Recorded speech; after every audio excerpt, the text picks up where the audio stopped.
Babu shakka za ka iya trading duk wani currency pair da ka sani bayan ka buɗe demo ko live account a wannan broker mai suna Exco broker kamar yadda na yi bayani na wannan MetaTrader 4. Na yi bayanin yadda ake buɗe account, yadda za ka saita ainihin kandalan ka gashi nan ka saita su kalas ya zama wani Exco broker da kuma yadda za ka saita ainihin chart ɗinka ta hanyar zuwa wajen settings ka zaɓa abin da za ka zaɓa ka yi komai gashi nan kamar yadda na nuna da yadda za ka saita kala da komai a baya wanda idan dai har baka kalli bidiyon ba in ka koma za ka je ka same shi. So yanzu wannan bidiyon zai maka bayani akan yadda za ka yi trading su wayannan currency pairs ɗin bayan ka yi adin ɗinsu ko kuma in ce ka yi adin ɗinsu kafin ka fara trade ɗin da su insha Allah. So abinda za mu fara yi kafin mu tafi shine kowa ya san cewa muna wannan bidiyon ne muna kawo wannan bidiyon ne karkashin Exco broker wanda idan baka da account da su akwai link a description na ajiye za ka iya zuwa ka danna ka buɗe account ɗinka a cikin 3 step ka fara trading ba tare da su ba ma'ana a cikin abubuwa guda uku kawai za ka danna ka fara trading da su. Na farko in kai rijista ka cike duk wani information ɗinka da ake bukata, sannan za ka yi depositin kuɗi wanda shi kuɗin za ka iya saka shi in naira ko kuma in crypto da dai sauransu.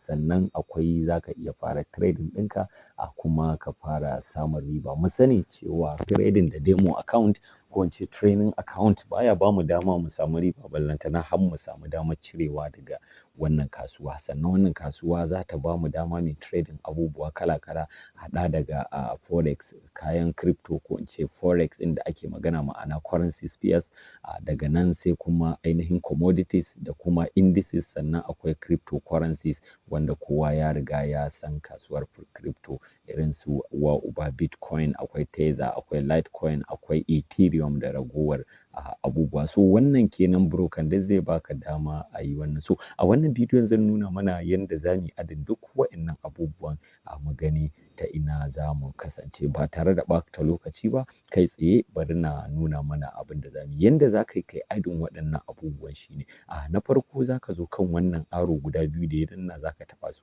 kana taɓawa gashi nan za ku ga interface ya riga ya canja. A nan za ku gani misali din na cire su so saboda na nuna mana yanda za a saka shi yasa duka na cire su. So abin da kawai za mu yi bayan mun yi wannan abin da za mu kula da shi za mu zo nan gurin ga wani guri nan akwai alamar pencil gashi yanda kuke gani akwai alamar pencil bari in sa wannan akwai alamar pencil ga kuma alamar wannan cross. So inda za ka yi kawai za ka taɓa wannan alamar na cross ne, kana taɓawa zai baka option kamar haka, zai baka waɗannan abubuwa guda uku. Kowa ya riga ya sani cewa wannan folder ce wacce take nuna maka lalle gurin nan ya ƙunshi abubuwa guda masu yawa a cikin abin nan. So abin da za ka yi shine kar ka ga an zo an sa Forex a nan ka ce za ka zaɓe shi. Sannan akwai Forex EX, akwai kuma CFDEX. So abin da kake nema a nan kana neman waɗannan guda biyu su ne za ka yi adin duk wanda kake so kai trading a ciki. So in ka ga dama kana da option guda biyu za ka iya searching, so amma na fi ba da shawarar zuwa nan ta nan kai adin ɗin.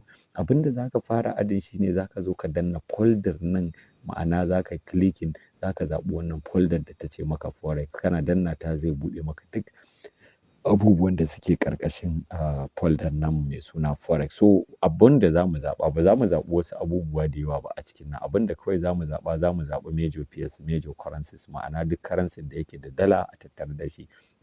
So zan zaɓi ainihin AUD USD na zaɓi wannan, sannan ina neman Euro USD na zaɓa, sannan zan ƙara neman GBP USD gashi na zaɓa, sannan ina neman USD CAD na zaɓa, sannan akwai USD CHF, akwai NZD USD, sannan zan zo ƙasa sai na nemi USD JPY gashi na zaɓa su. So uwa uba idan kana son additional wani abu wanda misali kana so kai trading gold da ragowa shi ma za ka iya zuwa ka zaɓa. Wani wurin za ku ga sun sa muku ZAW misali ZAW versus USD. So su kuma a nan Exco sai suka rubuta maka gold versus USD to duk ɗaya ne, duk shi ne ba wani bambanci kawai shi ma zan taɓa shi. So gashi nan na riga na yi adin abubuwa na. So in kuka kula za ku gani idan muka koma baya muka danna back misali za ku ga gasu nan kowanne ya riga ya hau kamar yadda na nuna mana. Wannan za ku ga ya canja, so don haka yanzu bani da buƙatar sa zan cire. Idan na danna misali na ce open chart za ku ga chart ɗinsa ya buɗe. Haka in na koma ragowar ma na koma zan buɗe su ma duk za ku ga chat ɗin sun riga sun buɗe. So idan ina so na cire wani wanda bana buƙatar sa abin da kawai zan yi shi wannan inda aka sa alamar pencil ɗin shi zan danna ma'ana zan yi editing kenan. So in kuka duba in kuka gani zan iya arranging komai da komai, zan iya dawo da na ƙasa ya koma sama, zan iya dawo da na sama ya koma ƙasa. Yanda zan yi na dawo da na ƙasa ya koma sama shine zan danne zan yi clicking a kansa sai na dragging. Misali zan danne shi, zan danno wannan sorry. In na danna zan zo nan gurin ga guri nan da aka rubuta wannan column ɗin guda uku ga su nan wannan column ɗin guda uku nan zan taɓa sai na ja shi sama. Idan na taɓa sai na yi dragging ɗinsa zuwa sama ma'ana na dawo da goal. Haka idan na zaɓi Euro USD shi ma zan zo in taɓa last edge ɗin sai na zo sai na dawo da shi ƙasa. Haka idan na zaɓi GBP USD sorry zan zaɓi GBP USD shi ma zan taɓa nan sorry so zan zaɓi GBP USD shi ma zan taɓa in dawo da shi ƙasan nan gurin so ma'ana gashi nan dai yanda zan yi rearranging. So yanzu abin da zan yi kawai shine in kun lura za ku ga na yi adon wannan GBP USD ɗin da kuma wannan ɗaya GBP USD ɗin wannan. Maybe zan ɗan ba mu minti 2 ko minti sakan 5 mu dubo menene bambancin su gashi nan. Sorry bari in sa shi a box saboda mu gane.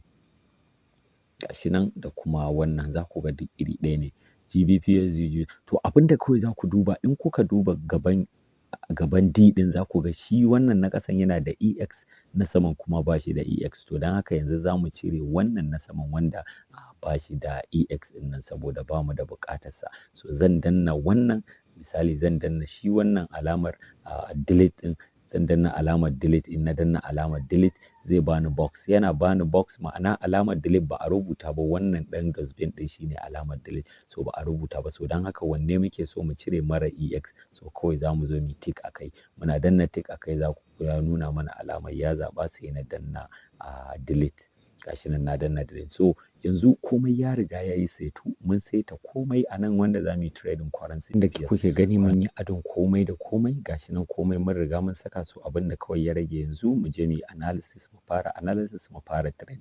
So bari mu buɗe chart guda ɗaya sai mu ga yanda tsarin yake gashi nan yanzu sai na danna kawai chart ɗina ya buɗe kun ga komai mun saka komai ya riga ya fito yanzu abin da ya rage a bidiyo na gaba ko in ce darasin da za mu shiga ɗungurungum shine za mu shiga yanda za mu fara ainihin ɗaukan trade ta hanyar waɗannan currency pairs ɗin da muka ɗauka a ƙarƙashin wannan broker mai suna Exco. Kar ka manta ka danna like da subscribe akan wannan bidiyon domin ainihin sababbin training wannan series ne a jere insha Allah wanda idan ka bi su to lalle Forex kuma sai dai ka bawa wani labari insha Allah. So ka tabbata ka yi register da link ɗin da yake a description sannan akwai group a ciki in kana so ka shiga saboda ko da training ya zo kai ma za ka kasance tare da wannan faɗin. Assalamu alaikum wa rahmatullahi wa barakatuh.